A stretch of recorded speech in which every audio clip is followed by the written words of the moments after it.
games that we have to play today. So this game, we got Nessteban from Peru and ReneKuroi from Japan. Rogue Warrior Warlock. Is this an aggro warrior is what I wonder. Because we've seen a control warrior list a little bit earlier today. ReneKuroi with the warrior as well. Both banned Shaman this time around. Yeah, banning Shaman I think is a very strong lineup decision. I think in general, Shaman has proven to be public enemy #1. We say this very often.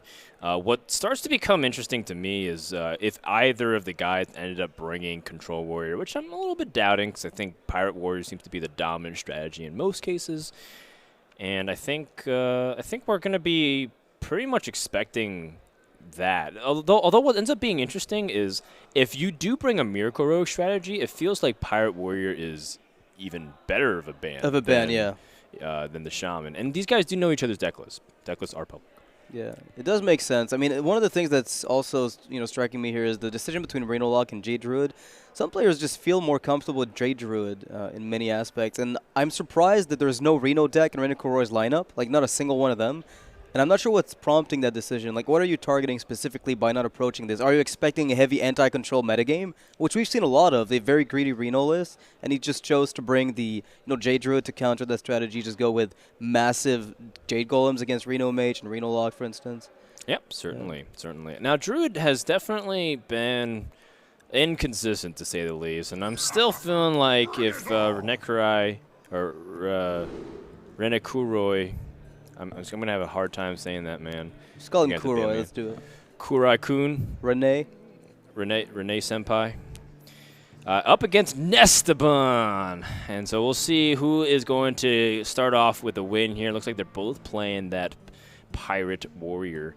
Looking like the opening hands is kind of awkward here for Nessteban. He has a really good turn 1 play, and then afterwards he's going to have to need some help from the top of his deck or Finley Hero Power. Yeah, all it takes, though, is like a little bit of weapon damage buff, say an upgrade to make the Dread Corsair easier to weave in on the following turn. ReneKuroi, though, will need another Pirate to push the early game, and he does get the small-time Buccaneer. We saw Naga Corsair in Nessteban's list, so they're both running the South Sea Captain Naga Corsair package. Yep.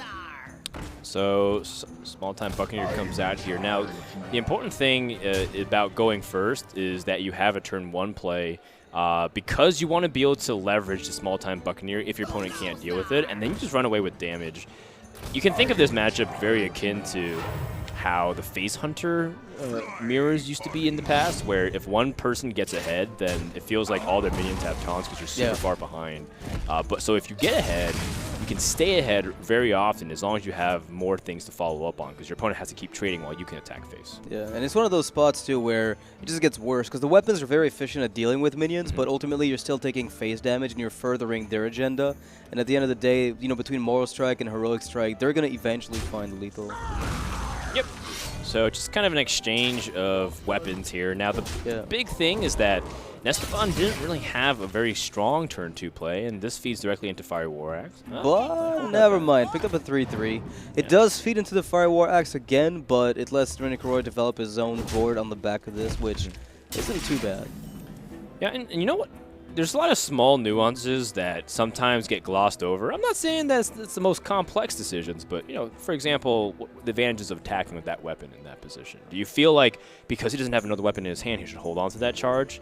What if he gets the Bloodsail Cultist? Does he want to hold on to it from that point on? If you attack, kind of says, do you have another weapon? It's one of those things that you have to keep it in mind. Yeah, I think it's a mix of I have upgraded my deck, and I don't feel like this is where I want to be using it at this stage of the game, and I have, Fire War Axe and the Reapers as well for later stages. There's also the off chance that Finley just gives you only the Rogue Hero Power as a viable, path, which just feels awful. Sure. Maybe that's a consideration. I mean, I think in general, keeping yourself at 1 charge does give you more flexibility, so that way you're not wasting damage. If you do pick up the Fiery War Axe, you can attack with that last hit, equip the Fiery War Axe, then upgrade, as opposed to you potentially losing out that extra point of damage. And in a matchup like this, which goes so fast, that 1 extra damage can mean the difference. Yeah. That was an interesting ordering here. Chose to play the South Sea deckhand straight up when he had the option of maybe starting with Finley, picking up a ping or Druid Hero Power to kill off the minion, but it ended up working out as he got the Shaman Hero Power and is still going to be able to develop a board on the back of this. Do you like Shaman over the Paladin Hero Power? I guess the taunt could be really useful. Yeah, I mean, it's not really spell damage with Mortal Strike is marginally useful. Sure. The Stone Claw does prevent the race from occurring, and you can get some decent trades with Blood Cell Cultist type minions when you have the Healing Totem, and sometimes just keep them alive. I guess sometimes it's also just a Paladin hero power, getting the Siri Totem. It's interesting to me because it feels like Shaman does have some uses, but a lot of times it can just be Healing Totem, and you just wasted 2 mana. I mean, if they ignore 3 totems, you start getting Stone Claws all the way through, right? So it becomes kind of pesky once you reach critical mass, but that means you expect a game where there's going to be a bunch of trading and a Pirate Mirror match, and that's not always going to happen. Yeah, it rarely happens, I think, in most cases here. Well, Nessteban draws Frothing Berserker, a little bit awkward, and that's kind of been the problem of his hand. He's had a good opening, but the follow-ups have just been slightly subpar every single time, not even being mana efficient. Frothing Berserker is the best minion he can put out in front of him, but he's about to get bullied here. I think, well... it's an interesting spot, actually, yeah. Do you ever just Moral Strike and keep on going? Because I feel like you can use up the weapon charge to face if you plan to develop the Reaper on the following turn. Everything's a bit off curve, but you're keeping your 5/3 alive, to which there doesn't seem to be an answer. I kind of also like just playing the South Sea Captain, just getting the easy trade and then going face with the weapon. Sure. It becomes a 2-health Bloodsail Corsair, so that way you can't actually have the weapon trade into it. And then you can just Arcanite Reaper the following turn. Yeah, and if there was no answer to the 5/3, there's probably not going to be an answer to the 3/3 either at the same time. 6/4 now. Yeah. 6/4 for 2 mana is a ton of stats. 10 stats worth for 2 mana. It's crazy. Well, I mean, it follows the Small Time Buccaneer 4/3, right? Yeah, you're right. It's gonna make sense. It's 2 times the mana, 2 times the stats. You gotta do it. Flawless logic, Nox. All right, so Nessteban needs to draw something like basically a good weapon in this position. Yeah. Okay, that works. It's gonna solve a portion of the problem, but not completely. Do you want to be greedy and not hit the 6/2? Do you want to just take the 6 damage like a man? Set up sick Moral Strike. Garrosh. Oh, he's gonna get so punished. All right, I guess we're going in. Speaking of bad healing totems, he messed up the Nessteban. ordering. He was supposed to play Dread Corsair before. Did he forget? Yeah. Okay. Oh no. This is the point in the anime where both me and Nox just have a bubble over our head. It's just like dot. Then we have a tear. We stare at each other. Dot. Question mark? What just happened? Nessteban. Stop it, man. It's all a part of the plan. It's for the Stoneclaw setup. Oh man. Well, you know what? It's at this point if ReneKuroi goes for the Arcanite Reaper, he's activating Immortal Strikes, but I don't think you care. Yeah, I don't think it matters at this point. You're looking at 26 health. Even if your minions get traded into with damage spells, there would have to be a bash. Like double bash is like the worst case scenario, but we're talking about a very unrealistic scenario. No matter what he did, he just had to do damage to the face. Because I don't think Arcanite Reaper is going to be relevant for its second swing. Yeah. I don't think Arcanite Reaper versus the core friendly would have been relevant. Okay. Stoneclaw comes up. All right. Well, you can just Frothing Berserker and Mortar Strike build a board. You can Arcanite Reaper swing and get 5 damage in. You can do almost anything you want here. You're so far ahead, and there's no way your opponent runs a brawl. Because this is not 2014 Aggro Warrior. And before Nessteban just shows up with the brawl. There's no way. Dude. I want to see 0% chance. And that's it. Concede. Nessteban kind of messing up there in the very beginning. Yeah, hopefully he gets to win with the second try against ReneKuroi. Like there's a rogue matchup to be also sniped if you're that Aggro Warrior, so I don't think you're feeling too bad. You got the Druid as well that you can roll over if things go well, so it's not the worst for him right now. All right, so let's just move past that one. You know, sure. like if you're Nessteban, you just gotta be like, okay, take a deep breath, get out of your system, move on. Next game, you got Rogue and Druid left. You can queue up that Pirate Warrior again, and this time it'll be different. This time you're gonna draw the Small Time Buccaneer, no patches. Yeah, no. You're gonna get that Fiery War Axe. You're gonna get that dank Frothing Berserker on curve, and you're gonna have that Corp Crown Elite. It's gonna go great. Oh, he's on coin, so he's got double 1-drop. It could still that's there fine. There you go. That's fine. He's gonna get that Bloodsail Corsair. Okay, now we're talking. Sorry, okay, that is insane. The Raider, excuse me. Yeah, that's the curve. And then Druid, well, Druid's actually got decent plays. Living Roots early on is okay. Jade Blossom is a little bit sketchy because sometimes you just don't want to necessarily pass on turn 3 with a 1-1 on board. Yeah, but sometimes you don't have much of a choice. The Swipe's great at picking up the Blood Cell Cultist with the leftover 1-1s from the earlier stages of the game, so really like that. That Wrath draw can be pretty strong as well. Ooh, Crawling Berserker coming up. So Nessteban does have a really good curve, but ReneKuroi also has the right answers in hand. Really like the heads-up play of attacking with patches. We see too many people trade here for no reason. They trade. Okay, sorry. No, I mean you said I really like this heads-up play of attacking with patches, and I'm like, whoa. What store did you go to get that shovel to dig for that insight, man? I was like, crazy. So deep you can't see me anymore. The real thing there was really just going face into the trade, because I've seen too many people forget that they didn't have to trade in that spot. They just get completely caught into the whole trading for value purposes. You know, I actually don't mind mulching this. I know this might seem like a Jade Blossom turn, but you know, it feeds directly into the Frothing Berserker, and you're going to take that damage. I guess you could also swipe the following turn, but, you know, Mulch is mana efficient. So, I actually don't mind it. This is also one of the bigger means that they have. So, yeah, it's one of the few things you're actually going to get to Mulch. Like, the other thing would be Korkron Elite or the, you know, rare occurrence of a Captain Greenskin, which is kind of not a thing nowadays. Yeah, like 4 health is usually the most, or 4 damage is the most that Mulch will do. Yeah. Usually. So I think it's fine. Get it out of your hand because it's clunky. Works for me. All right, that could be a double Jade Golem swipe on the following turn, so I like that a lot. Yeah, and you know what? That also makes your swipe Wraths a little bit more versatile the following turn. You can swipe Hero Power, you can Wrath swipe. You know, maybe you pick up Jade Behemoth and play the 6-mana minion on curve. I really like using Jade Blossom in this position because, well, the one thing that I'm worried about is the ability to upgrade that weapon. But it's only a 1/1 weapon. So at best, his upgrade is only 2 damage. Yeah, it becomes an Argent Lance. It's not really that big of a deal. Or 3 damage, excuse me. But yeah, I can definitely see that happening. Chooses to Wrath instead. I guess that Jade Blossom is isolated. He's really afraid, I think, of letting his opponent be able to capitalize off pirate synergies. There's a lot of damage in Nessteban's hand in terms of like the long-term weapon hits, but if Reneg manages to put down like the Behemoth together, like any type of Jade Golem board, it's gonna snowball out of control against Nessteban. So he still has to worry about pressure. Ooh, that would have been so sick had he played the Jade Blossom. This is exactly what we were talking about. Yeah. You know, the fact that it's not that you would, it's not that you're like, you know, it's so unlucky that I drew the old 2 cards. It's that you open up your plays to more versatility. And that's what usually defines the strength of a hand. The strength of a hand is the versatility of being able to adapt to the board and do multiple kinds of plays. Yeah, but now he's going to be pigeonholed into swiping and hero powering again. And the weapon upgrade on the Fire War Axe is very meaningful. Druid of the Claw showing up in the deck. Yeah. Another very defensive tech there. I was told, by the way, that ReneKuroi, D2 actually said that he cut an Innervate from his deck.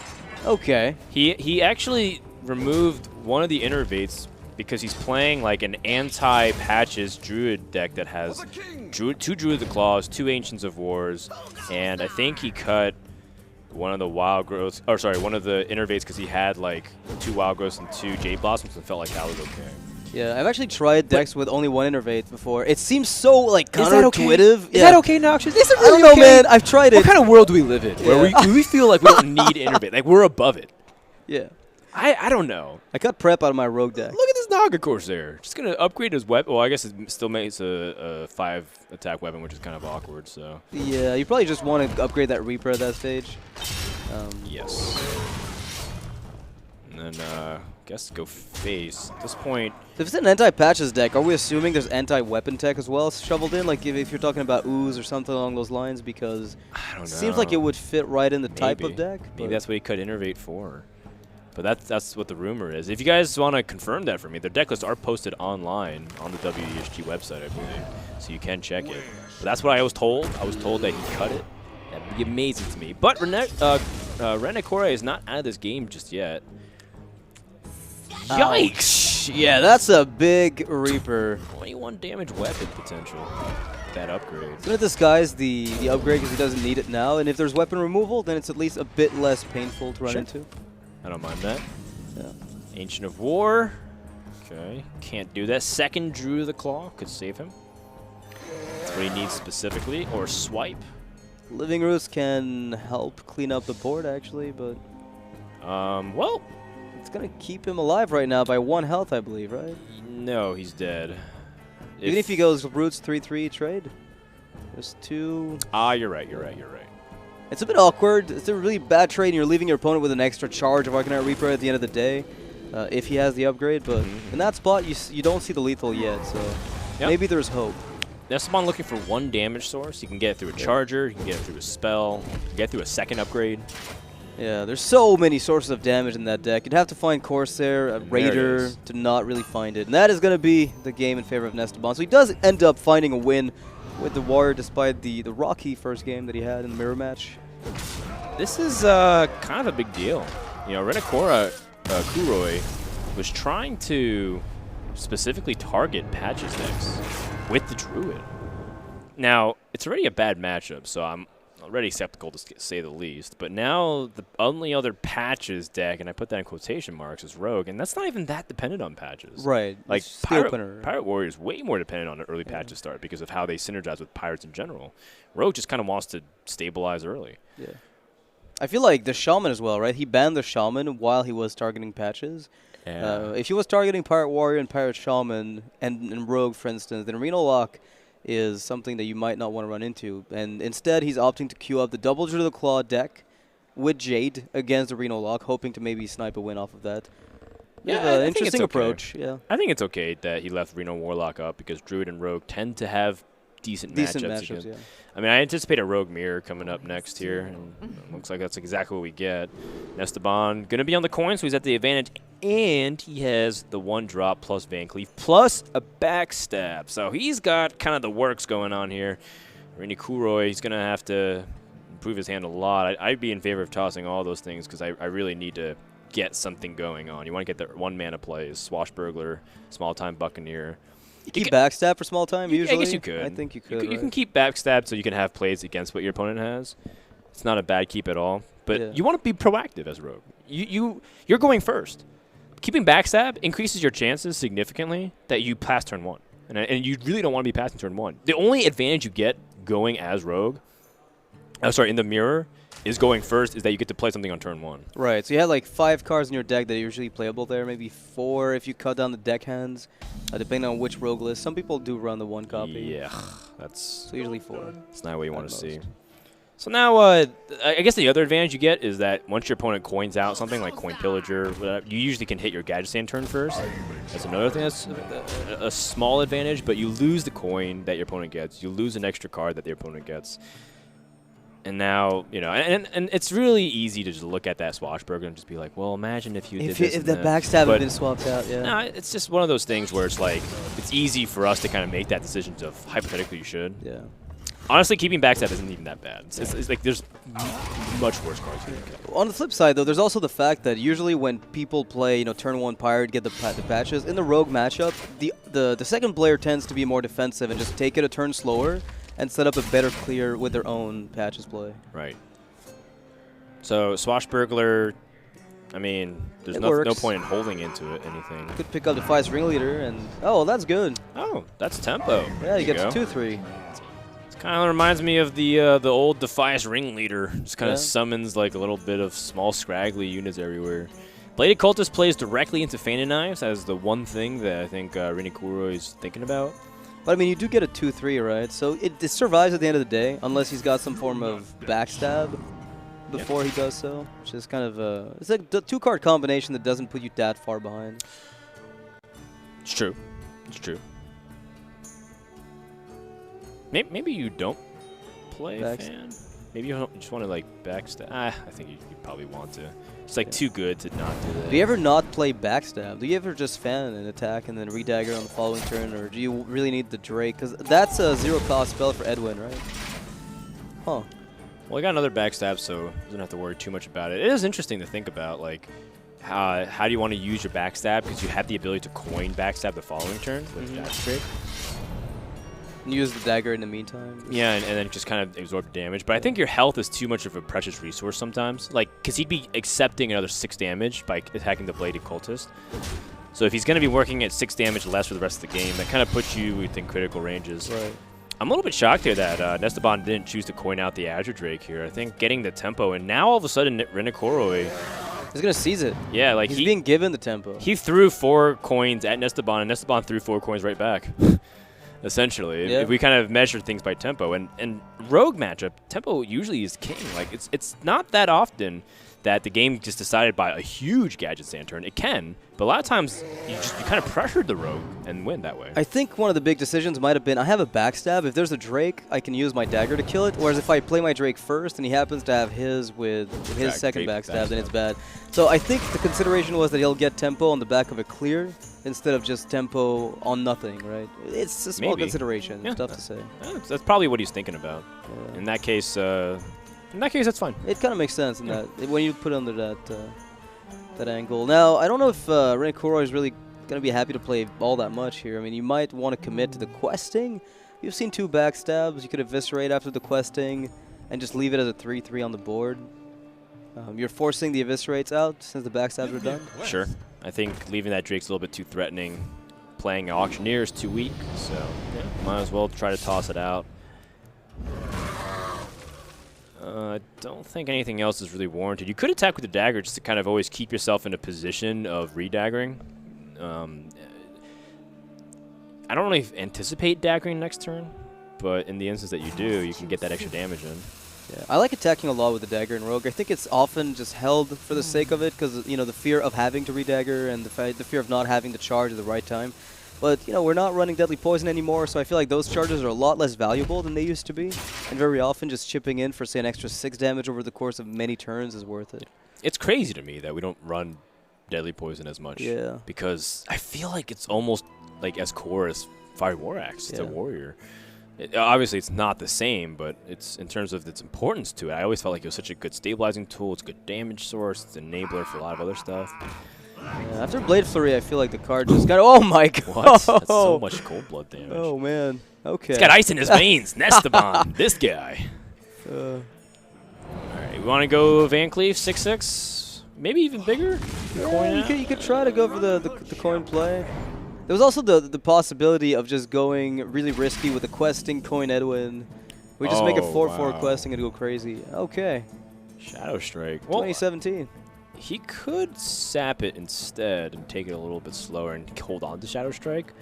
But that, you know, now you can like decisively kill off Edwin and not have to worry about it being replayed. Because the problem with sap is that when you play a sap on an Edwin in this matchup, then they just use this as an opportunity to play even bigger Edwin, because then there's less likelihood that you're able to deal with it. Yeah. Not too many spells aside from preparation, though. Like, there's a coin. No Tomb Pillager was played. That's really going to make that Edwin huge.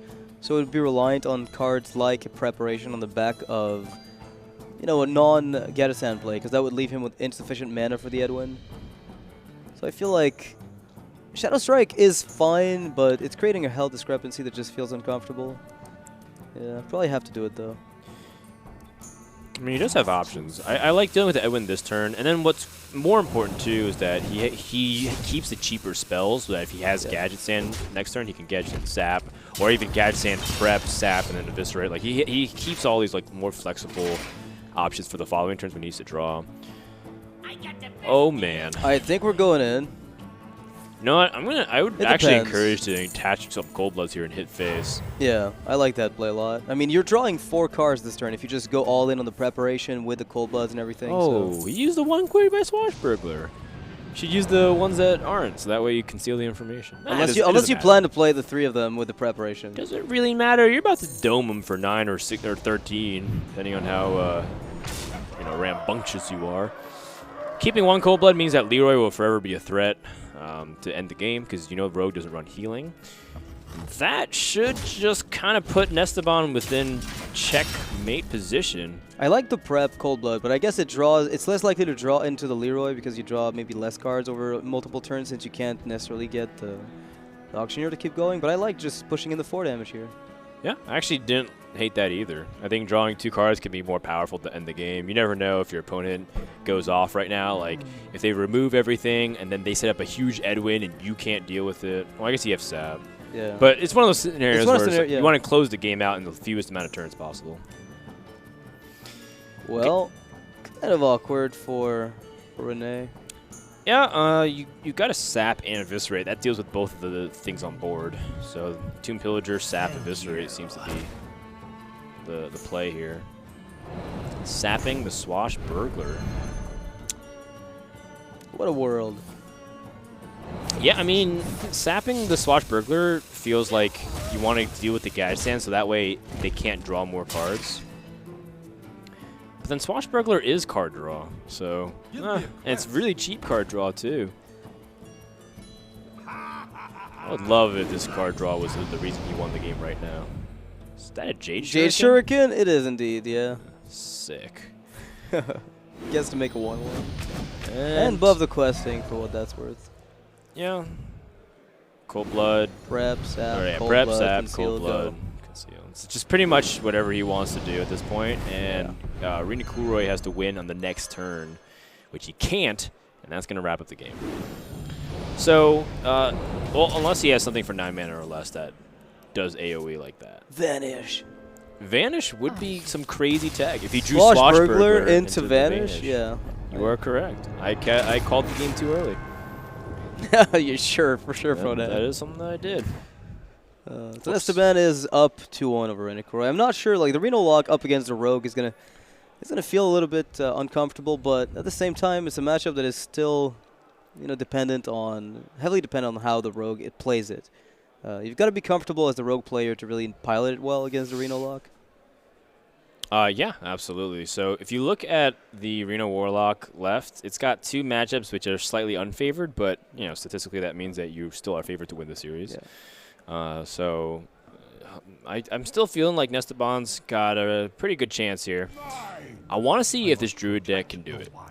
When you cut Innervates out of your life, I mean that's got to be a euphoric moment. You gotta be like, I did it. I finally did something crazy. Tournament. Yeah.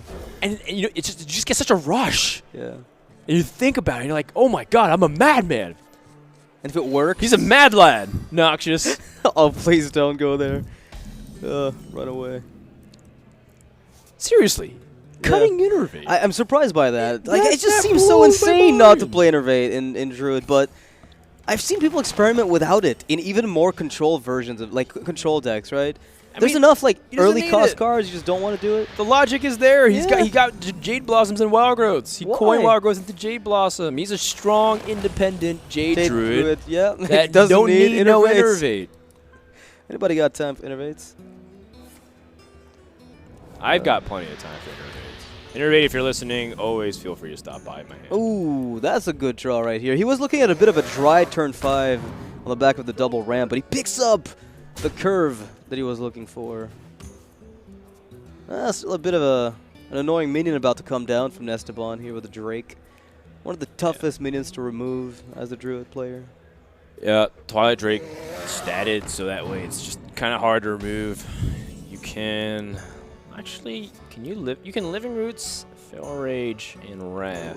Yeah. Or you can Hero Power that down if you want. Jade Behemoth is also a viable play, but the problem is that your opponent might have faced a Shambler, and then you have 2 4/9s now to deal with.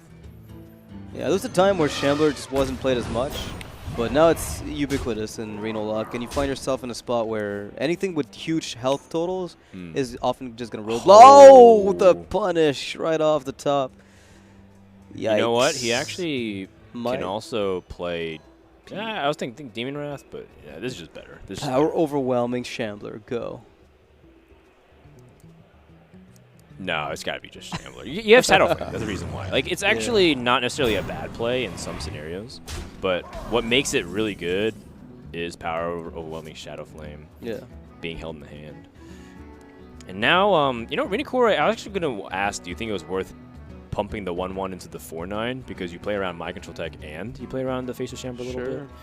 But now that he has 2 minions on the board, maybe Swipe and Wrath and Living Roots can piece together and remove everything. I think it almost can. Yeah, with the 5 damage and the hero power Living Roots, I think you can get enough damage in. Yeah, should be fine. Yeah. It's a lot of damage coming in. So, depends how much you want to commit in terms of resources to this, because there's a mix of minions and. He should have Wrath cycled first if he was going to do this. Draw order can be relevant, but I don't think it would have changed the play. I mean, maybe he just never draws. Maybe he just uses it for 4 damage, Living Roots for 3, and the 1/1 goes in. Yeah, so that way you don't show your opponent that you could have Wrath cycled. Yeah. I certainly wouldn't have done that. Oh, wow. Very heads-up play here. Okay. He's keeping rid of the Claw with Feral Rage for the 8 damage, setting his opponent down to lethal range next turn. It's interesting. Is it going to work? It looks like... Actually, Demon Wrath Earthling Farseer saves him by Skin of a Steed. Yeah. Yeah, trade. Oh, does he want a value trade? Oh, okay, no. There's just no way. It's like, if your opponent Wrath for 4 and push all face left the Drake on the board, you know that, like, while playing to Shadow Flame, it feels like he's setting up for lethal. Yeah. Well, 1 off lethal. He's got the 8 mana to push 8 if he wants to, but I think that's a bit ambitious. Although, there was no Reno, so maybe you just commit to the full aggression line, full aggression line, or just Aya Blackbot to set up an even bigger damage push with Druid of the Claw. A surprise push on turn 9. I mean, he didn't even really have the damage anyways because he had only 8 mana this turn with Druid, Feral Rage. Well, he needed 8, right? So he had enough with Druid of the Claw, Feral Rage. Yeah, assuming he didn't play like Taunt or something. Like that. Exactly. He chooses to play the Behemoth. Okay. Yeah, you know, I guess because he doesn't like that Aya Blackpaw gets traded into really easily by the 3/3, and then that kind of sets up his opponent to do something and combo him, perhaps. Or sorry, combo clear him with Powerwhelming Shadow Flame. You know, I don't actually mind a Faceless Manipulator too much in this position. There's the Mistress of Mixtures, Power Overwhelming Shadow Flame that cleans up the board and heals you for 4. It's very resource intensive, but... Yeah, that's a little bit too inefficient, I think, for me.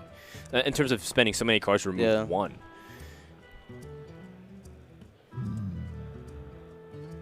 Okay, Shadow Bolt, trade, and death. I think that means he's just dead because there's 8 damage or 9 or 12 damage right now available. 13 with the So that's pretty much just gonna be game. He's gonna try to set up Kazakus. I mean, by all means, do your best to set up yourself for the following turns. There are no following turns. Well, I felt like Faceless coming down as a 3/6 taunt wasn't actually that bad of a scenario, but I think you actually might have been dead either way if he set up that Faceless anyways. He definitely needed to clear in order to survive. But as we know, that's no way to live. And ReneKuroi is going to ride that early game Wild Growth Jade Blossom. Without Innervate. Yeah. To a victory. I mean, the game usually tends to go long in these matches. I find that very often But I think like when the games go in a way that Druid gets the ramp early, sometimes the games end very, very quickly. And I find Druid of the Claw interesting in the list because it can be used as an aggressive tool, you know, to seal those games that you just don't want to see drag on for too much a lot earlier. Yeah, certainly. I think Druid of the Claw is an underrated card these days in the meta. People just don't play it because, you know, someone told them not to on a stream and they felt like, yeah, you know what, Druid of the Claw is bad. You know, it's actually all right. It's a pretty good card. It's just maybe it doesn't fit the meta perfectly, but if you adapt it to a tournament lineup, it's pretty decent. Yeah, I think it's the type of card that makes a lot of sense in the more, like, the slower deck. We've seen a lot of it in Cthulhu Aviana decks or Kun Aviana, even with the Malagos list, but less so in the more typical decks, because the Druids, like, Jade Golem Druid just isn't a mid-range deck unless it gets, like, some crazy curve. It feels like a more control-y type deck. Just gets to the very late stages of the game. Okay. We salvaged the beginning. Don't speak too soon here. Okay, we didn't salvage the beginning. Well, it's not necessarily that amazing of a card against... Sorry, it's not necessarily a card that Reno Lock can punish that hard. They've got Leroy. as a way to summon minions. It's a bit late, but yeah. I mean, they're not. The thing is, they're not gonna kill you, even if they end up. If you end up taking a bunch of damage with it. I kind of like Unlicensed Apothecary the following turn. Yeah. ReneKuroi realizes that he has turns 3 and 4, so you can at least hold on to the dagger if he wants to do something else. And Nessteban immediately plays the Ooze, sensing that he needs to stabilize against the early game board. You know, now ReneKuroi can choose not to play the Unlicensed Apothecary, and instead choose the dagger and small-time Buccaneer, but that does open him up to Demon Wrath a lot more. Yeah. On the flip side, though, you do like if there's no Demon Wrath or say Hellfire setup, you find yourself in a spot where you can then play the Apothecary with Cold Blood on the following turn on a 1/2 minion, and that's more resilient than say Mortal Coil target. Yeah.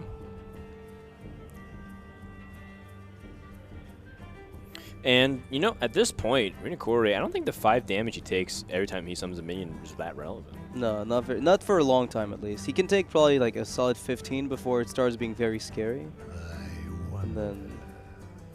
And that 5/5 is so much stats. It challenges everything. Yeah. Challenges the 3/5, it challenges the 2/4, and a 3/3 from Kazakus. We are going to see Kazakus come out this turn. Doesn't want to sacrifice his brand for no good reason. All right, I like the, you know, deal 5 damage part. Seems pretty good. Summon a 5/5 demon. I like that too. I wonder if that's what he took. Find out in just a second here. Meanwhile, Kuroi has a couple options if he wants to be aggressive. He could. Do you ever go for small time Buccaneer, Cold Blood, Conceal?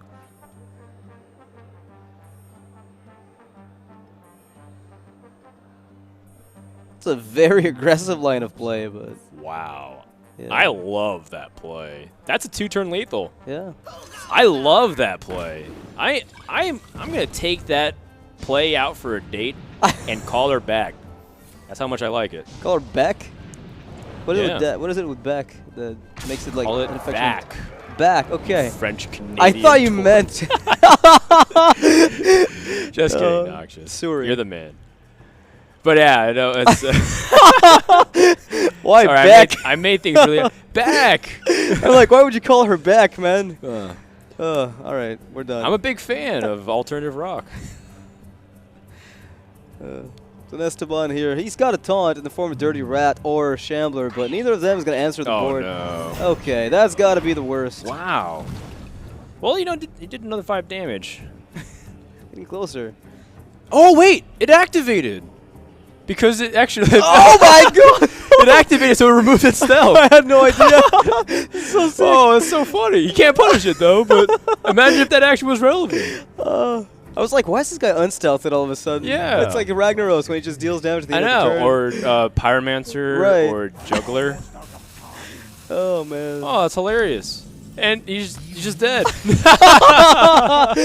Nice job taking me off the stealth. Wow. Oh, that was a convincing victory on the amazing, back of a man. nice Washburglar. Yeah.